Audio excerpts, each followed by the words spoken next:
Hey everyone, and welcome to today's episode of Hyperfixation. My name is Heather and I'm not a doctor. However, I do have a diagnosed major depressive disorder, late diagnosed ADHD, and an anxiety disorder. And I write about it and I talk about it, amongst other things, including but not limited to my creative content creating journey, my artist journey as a writer, as well as my health journey, and anything and everything else that I could possibly think of to hyperfixate on at any given moment.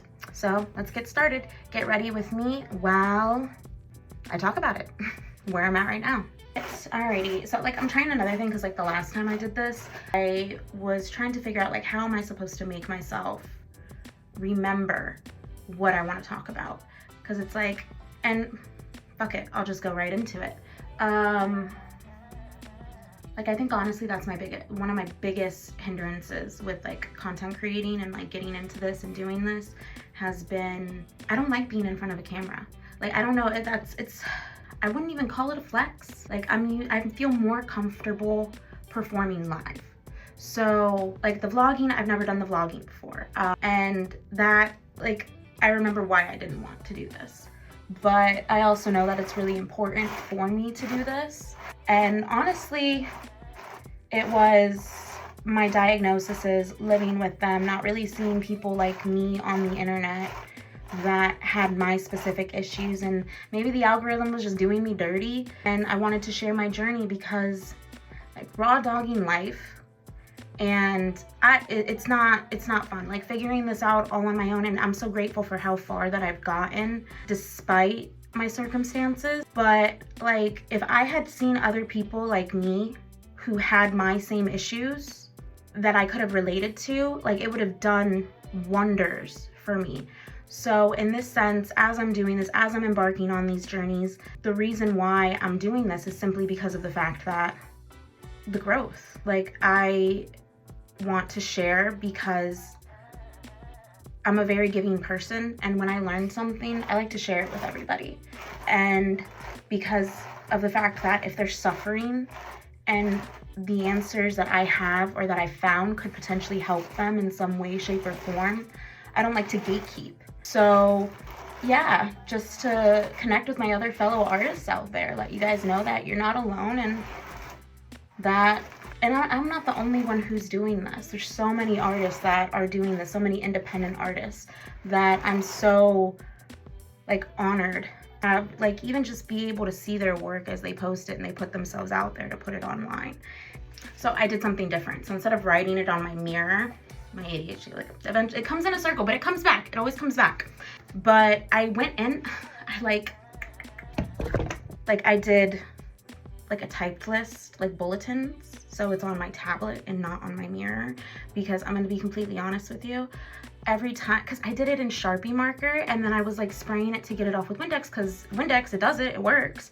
And but the thing is that every time the mirror fogged, you could see everything that I wrote for a week. So I was okay, I can't do that again. So that's why I do this, because I'm an artist and I'm never not gonna be.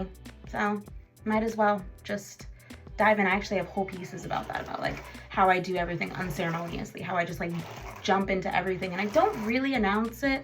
I'm very unassuming with it, because I don't know, I think I get really bad anxiety.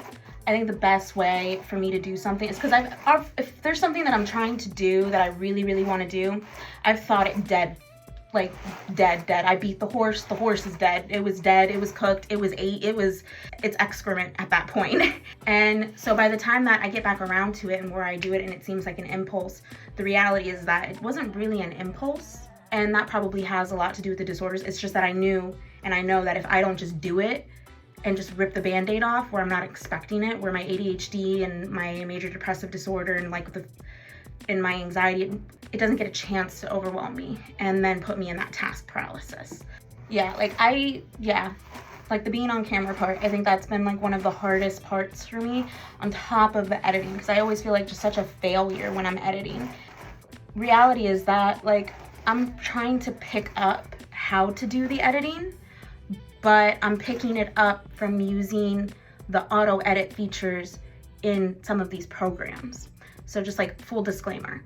And then that was honestly why I decided not to use CapCut, because like normally when I'm recording my pieces, like this video here, like the hyperfixation ones, that's one thing to run through like an AI editor. But my actual pieces that I have copyrighted that are mine, I get a little more weird with that. Honestly, why it took me so long to do videos, to like venture into this too, was because me as an independent artist, the copyright was a big issue for me.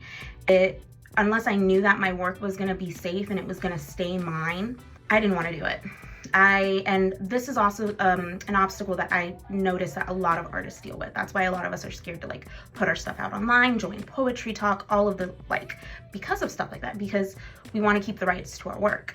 And I had to find a system for myself to be able to ensure my safety as far as that goes. Because I've had my first collection of poetry copyrighted since 2019.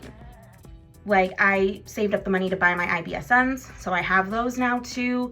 And I've just been like slowly making steps forward to be able to get to this point where I'm at right now.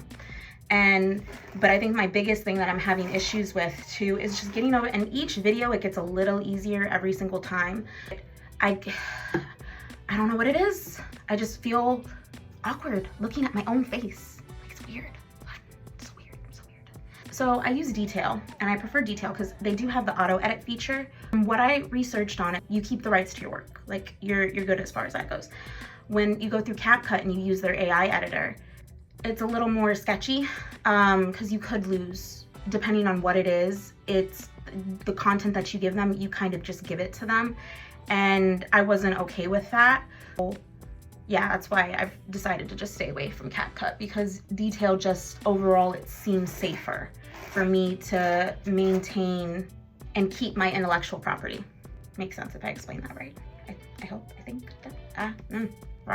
Like, I'm learning like the content, I'm learning, so like, I guess like, thank you the algorithm for this part, because the more I do this, the more I get content thrown at me trying to teach me how to do this.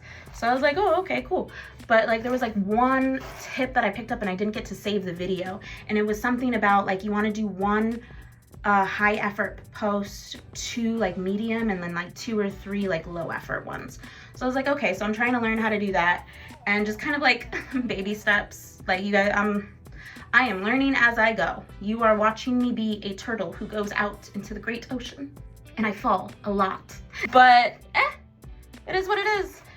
I lost a friend the other day, someone I thought was a friend that I would have, but then like, I was talking with my best friend about it, and I was talking with my partner about it, and it was just kind of like, what does this person do for you? They're not your friend. Your friends are your friends. They're not your friend. And with what they said, like, obviously not. Like, you don't call your friend that's an artist cringe and what they're doing cringe and expect them to take it nice. Don't be offended, but you're cringe.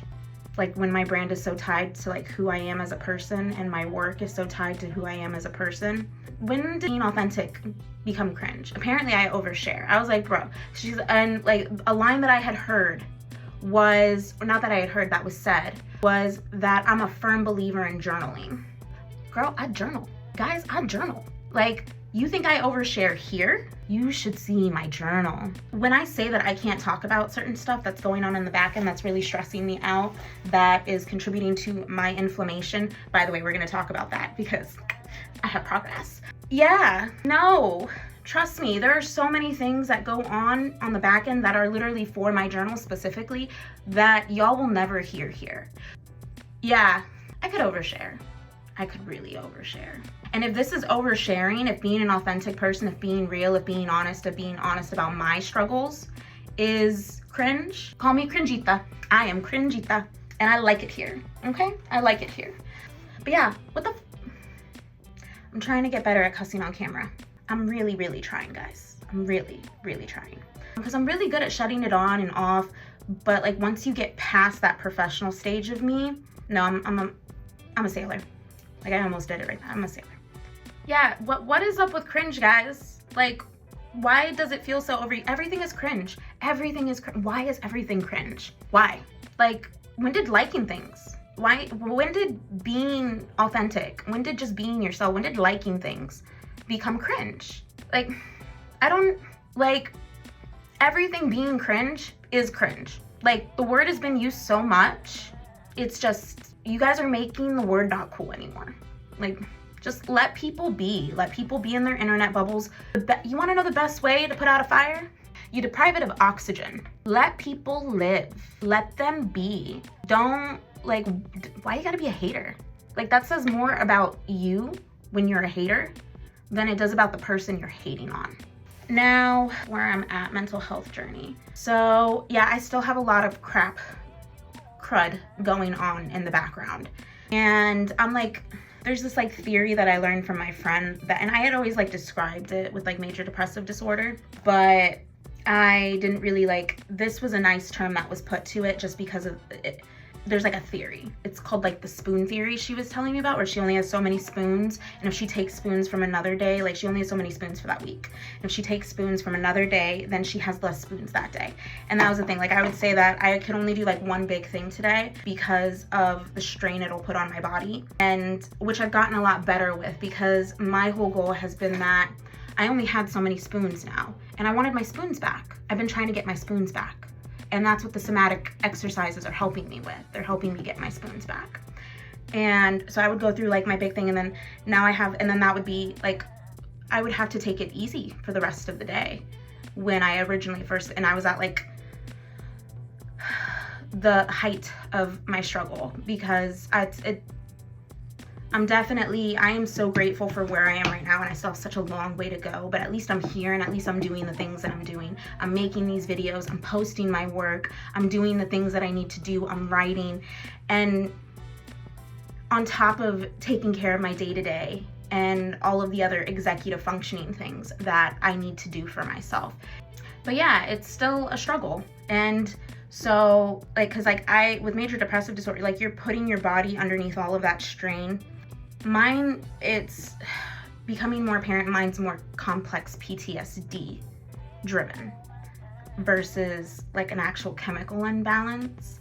I don't think I would be seeing so much success with the somatic exercises if it was more chemical based. And so like I've still had to pace, I still had so much stuff going on the back end that I'm working through, and it's just been hard because it's like, okay, so I do certain things and then I'm just like, I need a break from it on top of everything else that I'm doing. So I've just been trying to like pace myself and just like pace myself heavily.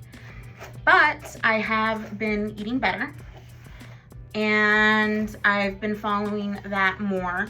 So I'm getting more consistent with them. So one of the things that I found out with my somatic exercises was that, because you're essentially retraining your nervous system. When you're doing that, it's like, because I guess what ends up happening is that when you're in fight or flight all of the time, when I was reading about it, was when you're in fight or flight all of the time, your muscles tense up from the cortisol flooding and the adrenaline flooding through your body. And if you're always living like that, you can get stuck like that. And that's what I was always feeling like. And I would tell this to my primary doctor, and I would tell her that it's like my body's stuck in fight or flight. And I remember saying it exactly like that. And like I knew my body was having over exaggerated stress responses. When you do the somatic exercises, it releases the tension in those muscles. And so like parts of your nervous system that get shut down, or basically like get clogged, like even your digestive system will start to shut down, or parts of that will, yeah, it tenses the muscles to the point where, yeah, it'll block it off. Like it does. And so when you're doing the somatic exercises, you're releasing that tension. And when you release that tension, the nerves are waking up again, and you're essentially retraining your nervous system to not be stuck like that. So when you do that, like it takes time. Now, my first, and I'm still at it, I don't want to learn how to do, it's the easiest thing. I know it is, because I thought splitting videos was freaking hard. And then I realized how not hard it is, but I'm just focused on so many other things, and it's that task initiation paralysis that's just getting to me. Because I have to sit down and I just have to learn it. I have to go sit down and make myself learn it, but then I get distracted. And then I'm like, but then I want to do this. And then it's like, ooh, squirrel. And then I go for the squirrel. So that's kind of where I've been at with that. But the first one, my first letdown for my somatic exercise was like super, like it was an all day thing. Like it was, I felt so much better the next day. It was unreal how much better I felt. And I'll go into more of a breakdown of exactly what that felt like in that video, because I do. Just like finish editing it. Because I'm trying to teach, because the thing is that these auto edit things, they're really cool and everything, and I'm really happy because they're giving like people like me who are beginners the accessibility to be able to start creating, instead of having them not knowing editing and not knowing anything about it, have that be the reason why they don't. But I have a vision, and I know how I want my videos to look. I know what I want them to be. Those auto edit, they do decent, they just don't do what I want. And so I'm trying to learn from them as I use them, so that way I can make it closer to the vision of what I'm looking for it to be. Oh yeah, so with this, going back to the somatic exercises though, I've learned that as I'm doing them, that as I do the same exercises over and over again, the letdowns aren't, or the releases aren't as intense. So it just falls back. It's making me realize that yes, I am retraining my nervous system. The more that my body gets used to it, and it's just like exercising, like physical exercise, you have to build your body up to it.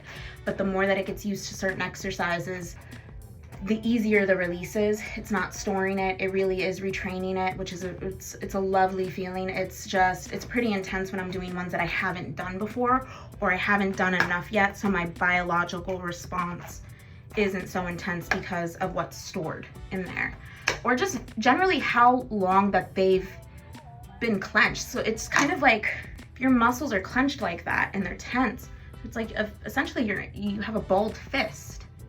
And you're just like that. It's like sitting crisscross applesauce forever. And when you think about it like that, or when I thought about it like that, I was like, that makes so much sense. Absolutely crazy. And the fact that I can even do the things that I'm doing right now, y'all, I cried. I did. Because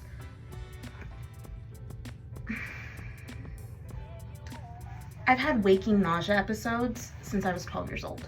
Like I would wake up nauseous, the act of waking up, the act of and I didn't know that this was the anxiety disorder. I didn't know. I learned when I got diagnosed in my 20s that that's what that was. And when I found out that I had the major depressive disorder, that that's what that was.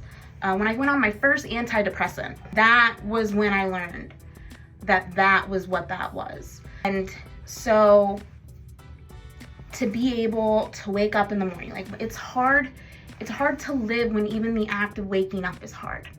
When you deal with complex PTSD, a lot of the rhetoric surrounding it is like, okay, minimize your stressors, minimize your exposure to what gives you attacks. But what happens when you don't know where one thread starts and the other ends and the next one begins?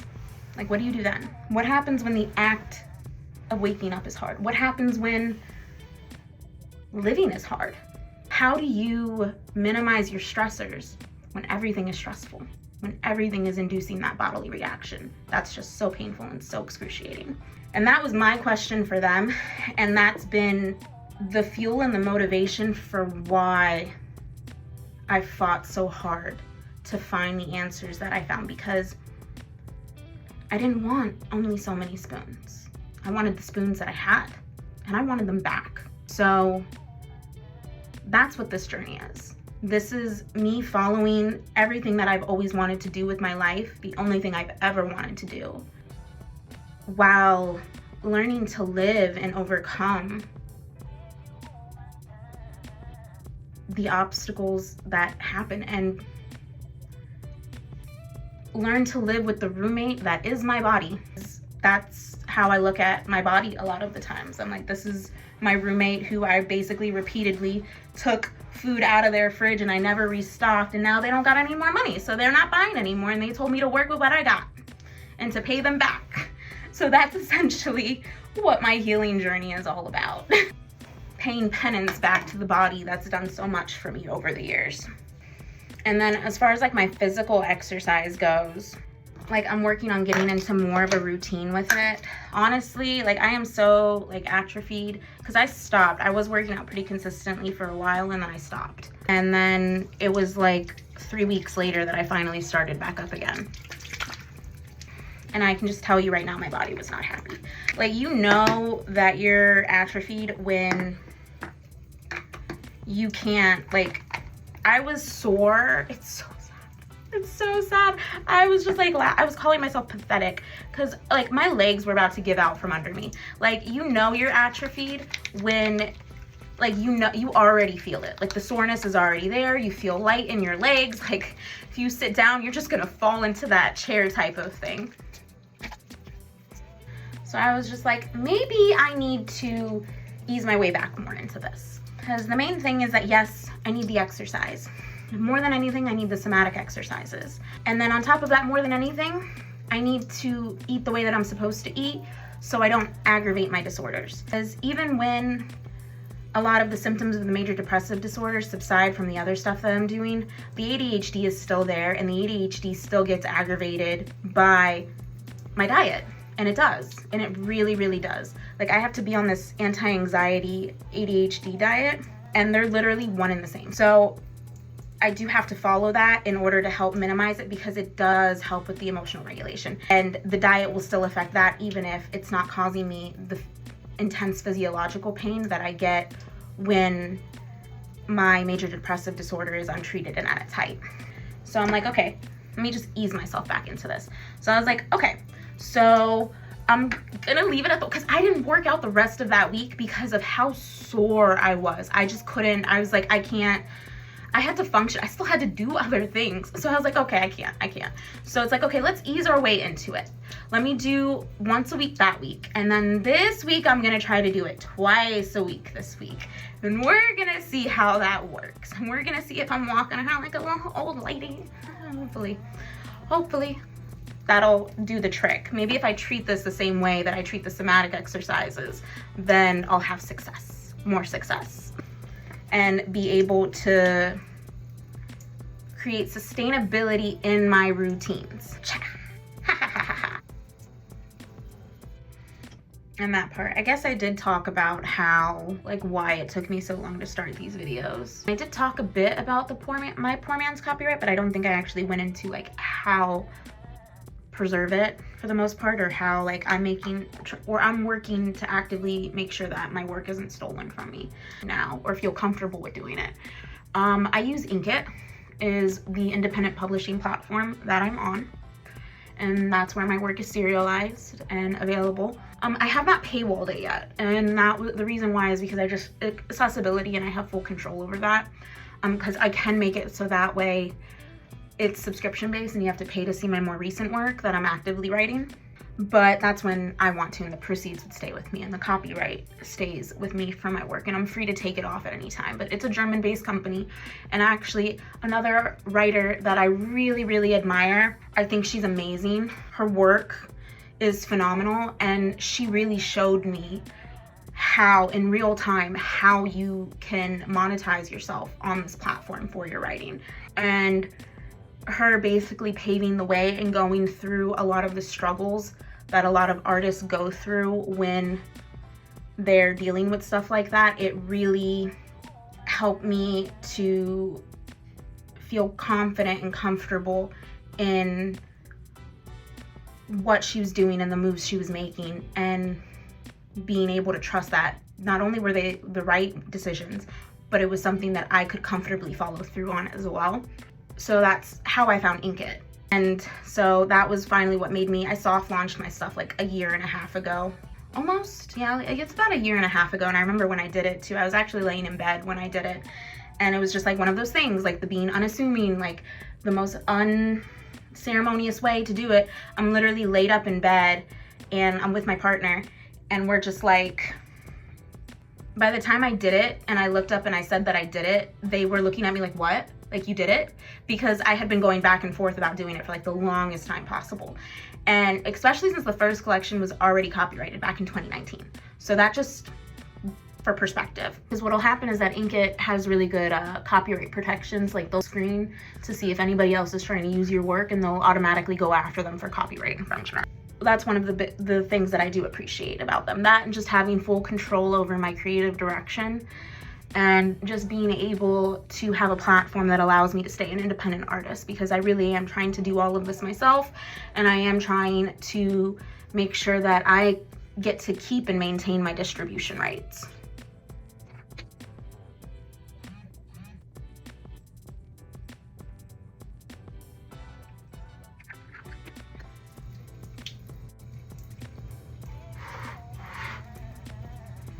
But that being said, so that's pretty much it for that. And that's pretty much where I'm at. So I have a couple of pieces that I'm gonna end up doing the videos for. So you guys should see those soon. I may just do one hyperfixation episode a week. I think I am settling on that. And I think I wanna do 2 to 3 poems per week, hopefully. That might be pushing it. I might have to just settle for 2 for myself, and we'll just take it a step at a time. And as I get better with it, as I learn more of the editing, as I learn to do this better, then I suppose you will get to see my journey and grow with me. So, but yes, so weight check-in. Ooh, what would you looky there? No, like I really meant it when I said that. Like I literally will bloat, and it's like almost like night and day, like how quickly I can lose. Oh my God. See, the thing is, it's crazy how quickly I could. And I'm hoping that by me sharing my journey with you guys, it'll help me stay accountable. And to not, it will give, hopefully it'll give me the motivation. And I think it is, to stay true to the course, because the better I feel, the more I can do. And the more I can do, yeah, the more I can do. So that'll be that dopamine. That's gonna be my carrot, my ADHD carrot that I'm putting in front of me to give me that motivation, because now I'm home all the time. It's about having that discipline to stick to my healthy choices. If I feel better, I can do more. If I feel better, my body can bear more. And if my body can bear more, then I will do more. And as I do more, I'm hoping to be able to see the progression and the reward in the effects of my own actions. I don't want to say consequences, because what I'm chasing for is the reward of my life, the reward of living. And yeah, so progress. So the last time I took this, or I did a weight check-in in my last video, we were at 182.